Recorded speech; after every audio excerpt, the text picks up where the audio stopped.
precise handle on church finances. Some dioceses make partial disclosure. We found that the Catholic Church has taken anywhere from between $1.4 billion and $3.5 billion out of the federal Paycheck Protection Program, which is part of the CARES Act, the coronavirus relief package.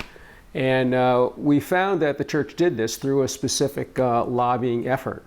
Normally, only small businesses, tax-paying businesses get small business loans. Those are audited financial reports, and some don't make any disclosure at all.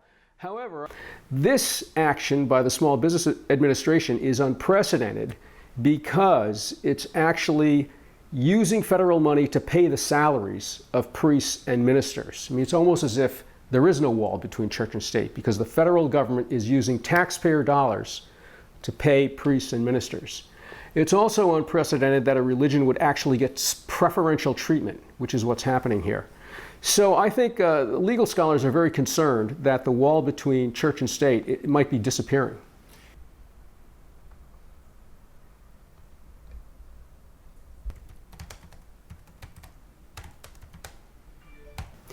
Yes, we found that many of the dioceses that are collecting large numbers of loans through the Paycheck Protection Program are dioceses that may be financially distressed, not just because of the coronavirus, but in fact because of the large payouts they've had to make to clergy sex abuse victims.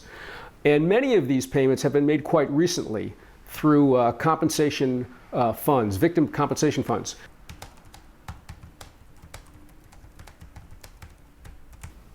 I think at this point, as far as I've been able to tell, the victims and victim advocates are just in a state of shocked and stunned disbelief. I don't even believe they've had a chance to process this information. It's just a huge amount of money, and I don't think anyone expected this. I don't think anyone saw this coming. I think the president is looking for support from conservative Christians, both evangelicals and, say, anti-abortion Catholics. So I think the president appears to be unconcerned with any erosion of the wall between church and state and seems to be using this for what he believes is political gain.